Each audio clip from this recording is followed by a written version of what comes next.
नमस्कार. मी अशोक चिंचोले, संपादक.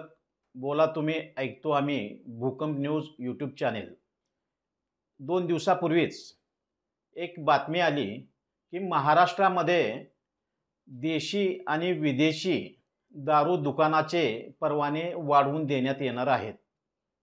आणि आश्चर्य असं की एखादी योजना शासन पातळीवर विचारार्थ आहे असं म्हटल्यानंतर याचा लाभ घेण्यासाठी जे हजारोच्या संख्येने लोक शासकीय कार्यालयाकडे धडपड करतात किंवा गर्दी करतात, तशा पद्धतीचं आज संबंध महाराष्ट्रामध्ये सरकार नव्याने देशी दारू आणि वाईन शॉपचे परवाने देणार आहे म्हटल्यानंतर गर्दी होत आहे.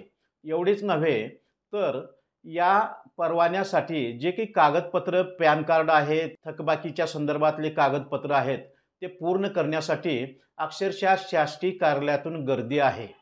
आणि तसा विचार केला तर महाराष्ट्रामध्ये हजारोच्या संख्येने हे परवाने घेतले जातील अशी स्थिती आहे. आपल्या लातूर जिल्ह्याचाही विचार केला तर या जिल्ह्यामध्ये एकूण 100 देशी दारू दुकान आहेत जे परवाना असलेले आणि 11 वाईन शॉप आहेत.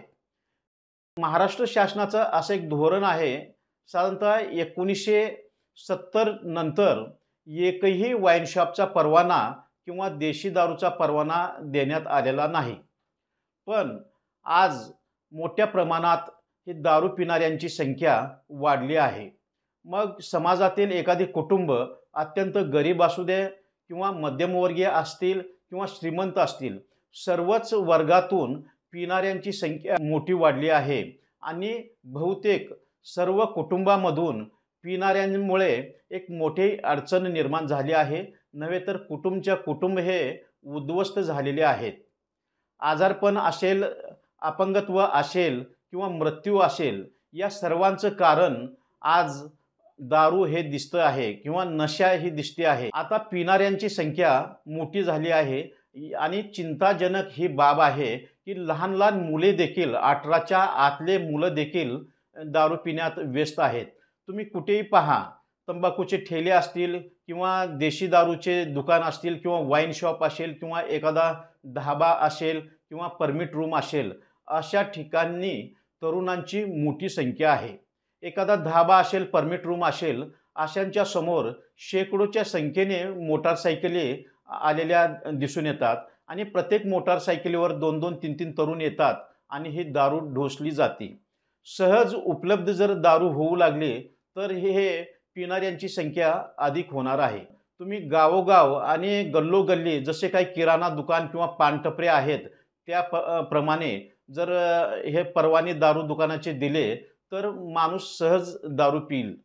असं सांगितलं जातं की एखाद्या व्यक्तीकडं सोबत टेबलवर किंवा समोर पाण्याची बॉटल असेल तर तहान लागलेली नसताना देखील तो अर्धा तासात ते पूर्णपणे पाण्याची बाटली संपवून टाकेल. का तर सहज उपलब्ध आहे, हाताला लागते आणि तो पीत राहील. तोच व्यक्ती जर पाणी जवळ उपलब्ध नसेल तर 4-5 तास किंवा दिवसभर तरी तो अंतर देऊ शकतो किंवा तो पिणे टाळू शकतो. तशा पद्धतीनं दारूच्या बाबतीत सांगितलं जातंय. जर तुम्ही प्रत्येक गावामध्ये, गल्लीमध्ये किंवा रस्त्यावर मोठ्या प्रमाणात ही दारूची दुकाने परवाने देत असाल तर सहज उपलब्ध झाल्यामुळे हा प्रत्येक तरुण त्या ठिकाणी जाईल आणि दारू पिईल. खरं तर महाराष्ट्र ही संताची भूमी आहे. आपल्याकडचे संत आणि दारूपासून दूर राहा असा संदेश दिलेला आहे. अनेक प्रवचनकार आहेत, कीर्तनकार आहेत, ते देखील मोठ्या प्रमाणात व्यसनापासून दूर राहा असा प्रचार करतात. अनेक हबपणी स्वतः व्यसनमुक्ती केंद्रही स्थापन केलेली आहेत.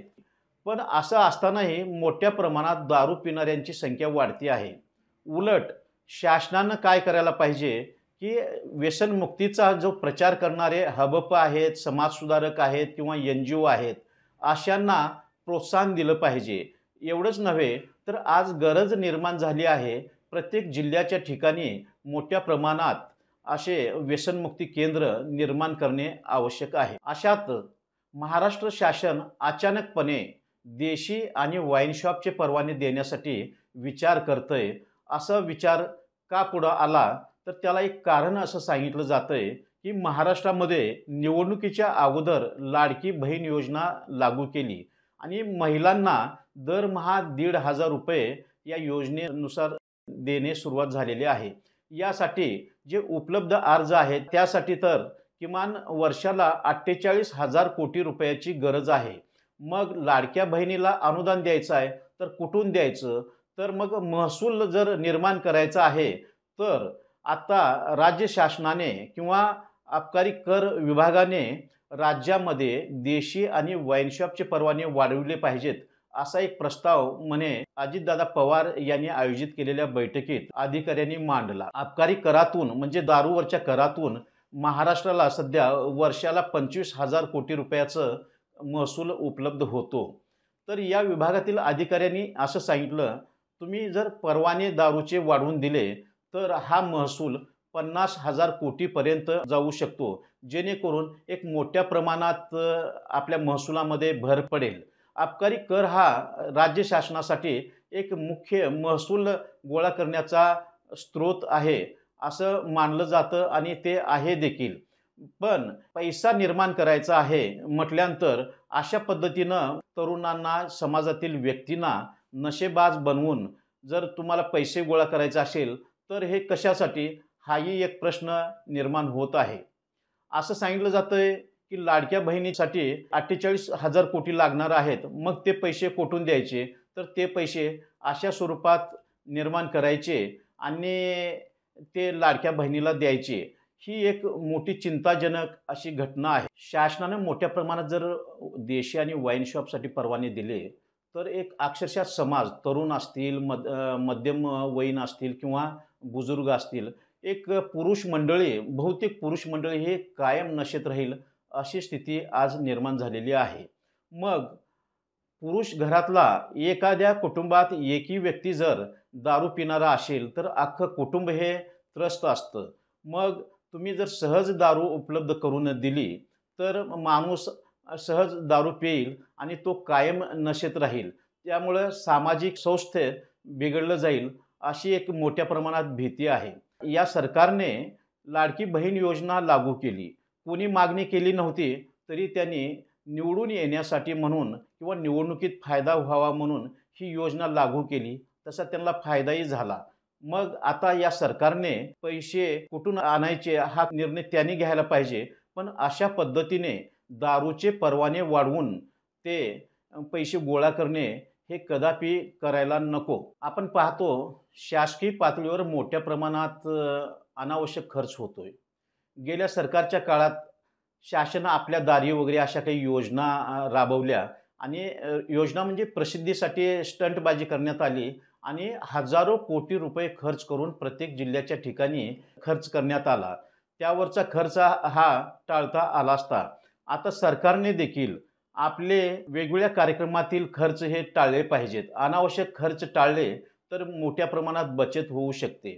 तुम्हाला लाडक्या बहिणीला मानधन द्यायचंच आहे, तर आमदार असतील, मंत्री असतील, राज्यपाल असतील यांचं मानधन आणि त्यांच्या वर होणारा खर्च हा कमी केला पाहिजे.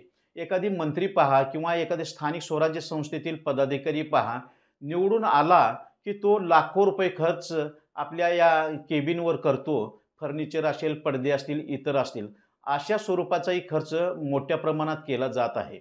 याशिवाय वरिष्ठ पातळीवर मोठ्या प्रमाणात अधिकारी, कर्मचारी यांचाही भ्रष्टाचार वाढलेला आहे.